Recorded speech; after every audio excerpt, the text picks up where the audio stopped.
신앙생활이 참 쉽지 않습니다. 유혹과 위기가 예고 없이 찾아오고 그때마다 흔들리기도 하고 또는 낭망에 빠지기도 합니다. 우리 성도님들은 어떠신지요? 한 번의 의심도 없이 위기와 고난 속에서도 불안해하지 않고 신앙생활을 하시는 분들이 있을까요? 오늘 우리가 만나는 이름 없는 한 여인은 살아가면서 여러 가지 상황 가운데 부딪히는 우리들의 모습을 보여주고 있습니다. 이 여인이 어떻게 주님을 만나 어떻게 문제를 해결했는지 우리의 마음을 움직이는 놀라운 이야기가 오늘 말씀 속에서 펼쳐지고 있습니다. 예수님께서는 두로와 시돈 지방으로 들어가셨습니다. 이방 땅을 의도적으로 가신 첫 번째 사례인데요. 그 지방은 경건한 유대인이라면 더러운 곳 또는 죄악된 곳으로 여겨 가까이 하려고 하지 않는 곳으로 그곳 사람들이 우상 숭배를 했기 때문입니다. 그곳에서 한 여인이 예수님께 다가왔습니다. 이 여인은 시리아 베니게, 한마디로 페니키아 출신이라는 것 외에는 이름도 신분도 언급되지 않은 그야말로 평범한 이방 여인으로 우상 숭배를 하던 지역에서 예수님께 나아오기가 그리 쉽지 않고 넉넉하지 않았을 것입니다. 하지만 서로 적대하던 관계였던 여인이 일부러 찾아왔다는 것은 앞으로 불편한 상황을 만들 수도 있음을 의미하기도 합니다. 우리 22절 말씀에 가나안 여자 하나가 그 지경에서 나와 소리질러 이르되 다윗의 자손이여 나를 불쌍히 여기소서. 내 딸이 흉악하게 귀신 들렸나이다. 이 구절 맨 앞에서 헬라어로 이두 보라는 감탄사가 있는데 이 여인이 예수님께 나아온 곳이 놀라운 일임을 알려주는 것으로 여인이 한 말과 행동이 범상치 않았습니다. 소리를 질렀다는 것은 체면과 명예 따위를 모두 버리고 주저함 없이 예수님께 도움을 요청했다는 의미로 마가복음 7장 25절 말씀을 우리 다 같이 읽어보도록 하겠습니다. 시작. 이에 더러운 귀신 들린 어린 딸을 둔 한 여자가 예수의 소문을 듣고 곧 와서 그 발 아래에 엎드리니, 하반절에 보니까 곧 와서 그 발 아래에 엎드리니라고 구체적으로 말하고 주저함 없이 도움을 요청하고 있습니다. 이방 여인이 예수님을 다윗의 조상으로 주님으로 부르는 이 고백이 유대인들이 아닌 이방 여인의 입에서 나왔다는 것은 정말로 의외입니다. 그녀는 정말로 간절하게 자신을 불쌍히 여겨달라고 애원했고 딸이 흉악하게 귀신 들렸다고 공개적으로 이야기하며 도무지 거리낌이나 두려움이 느껴지지 않습니다. 그녀의 믿음이 범상치 않다는 사실을 미뤄 짐작할 수 있는데요. 그런데 주님의 반응은 정말 차갑게 느껴집니다. 우리 다 같이 본문 23절을 상반절 말씀을 읽어보도록 하겠습니다. 시작. 예수는 한 말씀도 대답하시지 아니하시니. 여러분 놀랍지 않으세요? 죄인들을 품어주신 주님이 어찌 이 불쌍한 여인을 냉대할 수 있을까요? 최소한 안부는 물어보셔야 하는 것은 아닐까요? 그런데 성경에는 대답 없는 하나님의 모습이 종종 나오기도 하는데, 요셉은 형들에게 버림받고 노예로 팔리고 누명을 쓰고 감옥에 갇히는데도 하나님은 즉각 해결해 주지 않으셨습니다.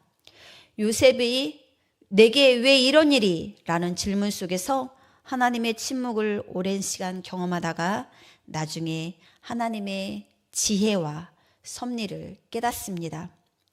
욥은 이유를 알 수 없는 극심한 고난을 겪으며 하나님께 끊임없이 질문하지만 욥기 37장까지 하나님께서는 아무 말씀도 하지 않으시고 철저히 침묵하십니다. 우리는 흔히 침묵을 거절이라고 단정하지만 그렇지 않습니다. 하나님께서는 침묵을 통해 우리의 신앙을 정돈시키시고 우리의 갈망을 순전하게 만드십니다. 신앙의 선조들이 경험한 하나님의 침묵은 오히려 믿음을 깊게 만드는 시간이었습니다. 우리는 기도한 지 얼마 되지 않아 왜 하나님은 응답을 안 하시지? 라고 답답해 하기도 합니다. 그래서 기도를 멈추기도 하고 하는데, 하지만 이러한 성숙한 믿음은 응답의 속도로 결정되지 않음을 아시고 하나님의 침묵 앞에서도 자리를 지키는 것이 바로 믿음인 것입니다. 여인은 주님의 침묵 앞에서 떠나지 않았습니다. 오히려 침묵을 뚫고 주님께 더 가까이 다가간 이 믿음이 참으로 귀합니다. 하나님의 부재를 느낄 때 우리는 어떻게 반응하시나요? 무기력하게 한숨을 내쉬면서 포기하지는 않으시는지요? 포기하지 말고 침묵 속에서도 하나님의 섭리를 발견하시는 성도님들이 되시기를 기도합니다. 미국의 신학자 스탠리 하우어스는 한나의 아이에서 기독교인으로 사는 것을 답 없이 사는 것을 배우는 과정이라고 표현했습니다. 답 없이 사는 것을 배우는 과정. 답을 모르지만 계속 나아가는 것을 배우는 일이 바로 멋지고 아름다운 믿음 생활이라고 이야기한 것입니다. 우리가 할 일은 낙심하거나 지치지 말고 주님이 우리와 늘 함께 하심을 신뢰하는 것입니다. 혹여 결과가 더디 나타나거나 아예 보이지 않는다 하더라도 포기하지 마시고 하나님께서는 우리를 단 한순간도 놓치지 않으시고 사랑의 눈길로 우리를 보고 계심을 아시고 응답의 선물을 이미 준비하시고 우리를 기다리십니다. 주님은 이 믿음을 우리에게 이미 선물로 주셨습니다.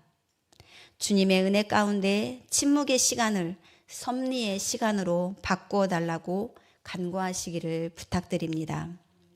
그때 제자들이 예수님을 청합니다. 23절 말씀을 다 같이 읽어보도록 하겠습니다. 시작. 제자들이 와서 청하여 말하되 그 여자가 우리 뒤에서 소리를 지르오니 그를 보내소서. 제자들은 그들은 여인을 돕기는커녕 쫓아내라고 난린데 제자들은 놀랍게도 은혜의 통로가 아니라 방해하는 존재입니다. 그들에게 이 여인은 원활한 사역을 이어가는데 귀찮고 거추장스러운 사람일 뿐입니다. 제자들은 도대체 왜 여인의 간절한 요청을 내팽개친 것일까요? 성경에는 자세한 이야기는 나와 있지는 않지만 어느 정도 그 이유를 예상해 보면 우선 이방인이라는 편견이 작용했을 것이고 또 먼 여행으로 제자들이 지쳐 있었기 때문에 짜증이 났을 가능성도 있습니다. 또 굳어진 종교적 관성 때문은 아니었는지 유대인이 정결하지 않은 이방인을 상대하는 방식은 늘 그랬을 것입니다. 성경에서 이런 사례는 부지기수인데요. 먼저 요나는 니느웨 사람들에 대한 민족적 편견 때문에 하나님의 뜻을 거역합니다.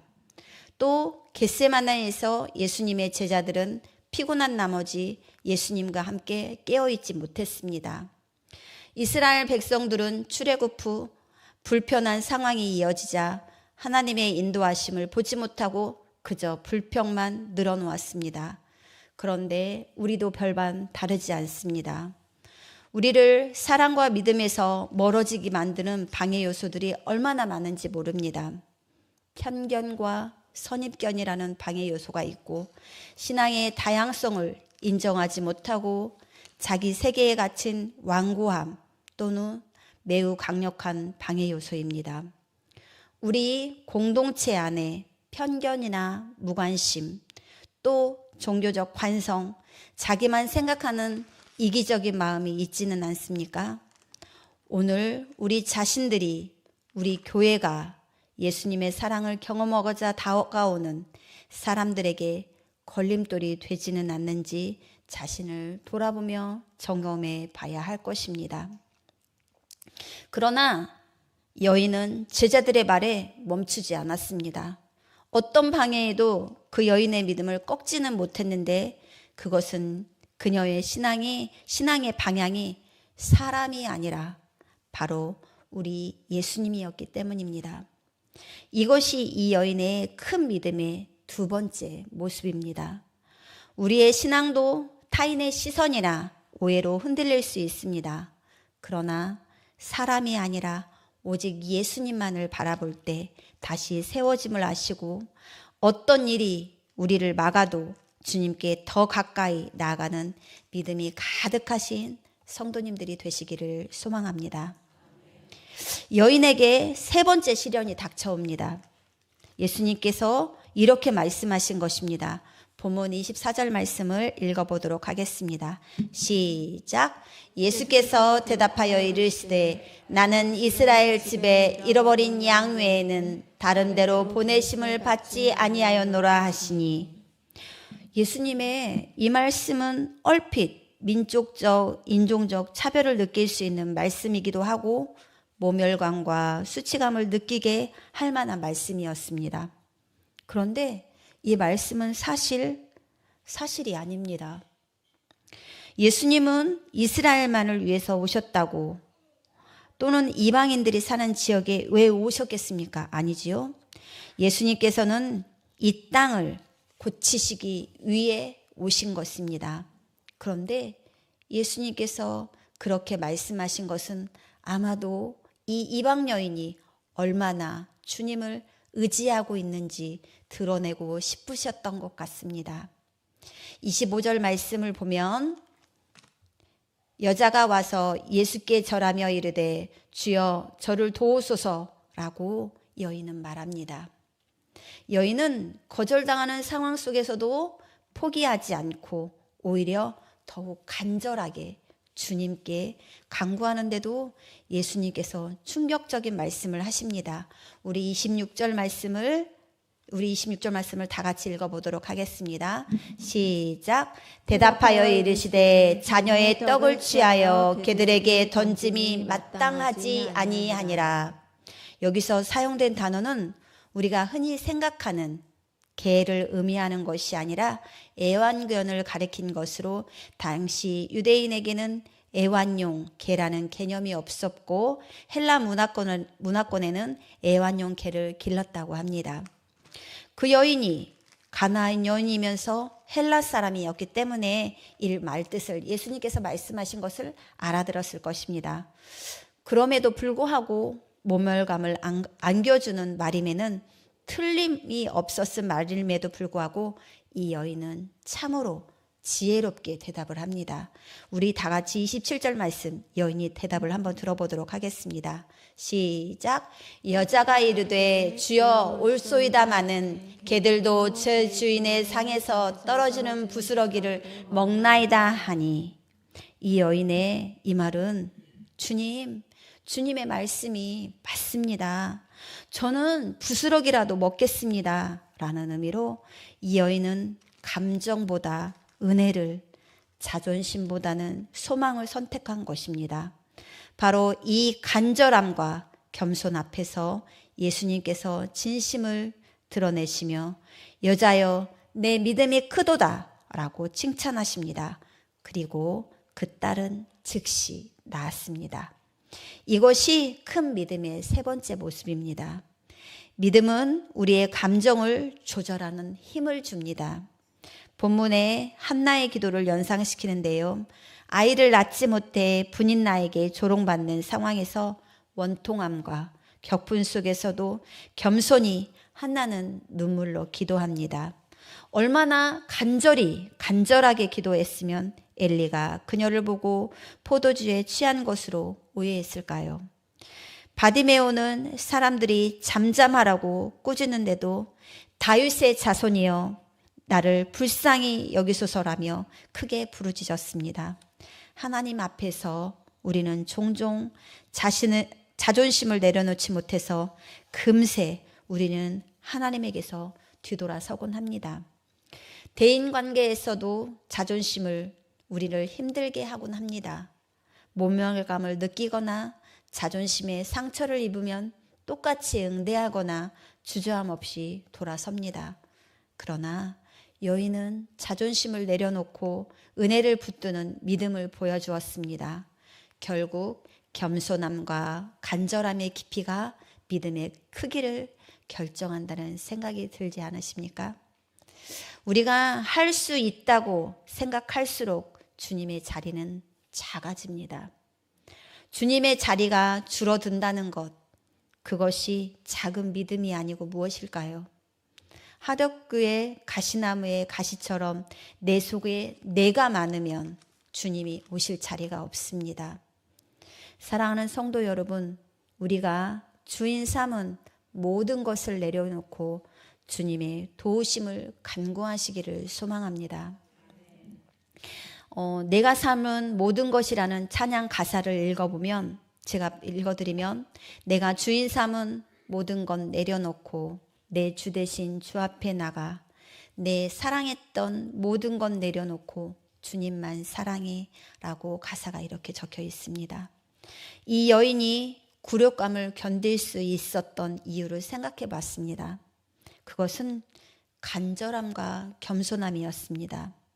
사랑하는 딸을 고칠 분은 예수님밖에 없다는 간절함이, 오늘이 아니면 기회가 영영 없을 수도 있다는 절박함이 분명하게 느껴진 것입니다. 그녀의 마음이 고스란히 담겨있는 문장을 우리 모두 기억하시며 읽어보겠습니다. 오늘 15장 22절 말씀입니다. 시작. 가난한 여자 하나가 그 지경에서 나와서 소리질러 이르되 주 다윗의 자손이여 나를 불쌍히 여기소서. 내 딸이 흉악하게 귀신 들렸나이다 하되 나를 불쌍히 여기소서. 이 처절한 기도는 아마도 성경과 교회의 역사에서 정말 가장 단순하면서도 깊은 기도일 것입니다. 이 간구는 극심한 슬픔과 고통 가운데서 말문이 막혀 아무 말도 할 수 없을 때 드리는 예수님의 기도의 기원이 되었습니다. 가장 낮은 자리에서 드리는 가장 겸손하고 간절한 기도인 것입니다. 예수님의 도우심을 구하는 것만큼 위대한 믿음은 없습니다. 그 심오한 믿음의 신비는 예배 속에서 주여 불쌍히 여겨주소서, 주여 불쌍히 여겨주소서, 이것이 전통으로 이어졌습니다. 성도 여러분, 이 위대한 기도에 동참하시는 성도님들이 되시기를 기도합니다. 먼저 우리 자신을 불쌍히 여겨달라고 간구하시고 주님의 손길이 필요한 가족, 이웃을 불쌍히 여겨달라고 기도하시기 부탁드립니다. 또 지금도 차별과 기근과 전쟁으로 고통 중에 있는 수많은 이들을 불쌍히 여겨달라고 기도하시기 바랍니다. 낮은 자리에서 드리는 우리의 간절하고 겸손한 기도를 주님이 들어주실 줄 믿습니다. 사랑하는 성도 여러분, 지금 우리에게 필요한 것은 화려함이나 정교한 예배가 아닙니다. 바리새인들과 제자들이 가졌던 선민의식이나 특권의식은 더더욱 아닐 것입니다. 그저 주님 앞에 나와 엎드리는 가난한 마음, 의에 줄이고 목마른 마음, 주님밖에는 희망이 없다는 간절함과 겸손함이 필요한 것입니다. 여인의 믿음이 크다고 칭찬받은 이유는 기도의 분량이나 종교적 열심 때문이 아니라 주님의 침묵 앞에서도 주님을 떠나지 않은 믿음, 사람들의 방해에도 주님만을 바라보고 멈추지 않은 믿음, 자존심이 흔들리는 상황 속에서도 은혜를 붙들었던 믿음 때문이었습니다. 침묵을 뚫고 방해를 넘고 무시를 극복한 신뢰, 그것이 믿음의 참 모습입니다. 그녀는 가장 낮은 자리에서 주님께 도움을 구했고 주님은 그녀를 큰 믿음의 소유자라고 칭찬하셨습니다. 이 믿음을 품고 우리 자신과 세상을 위해 기도하며 주님의 빛을 세상을 전하는 우리 모든 성도님들이 되시기를 소망합니다.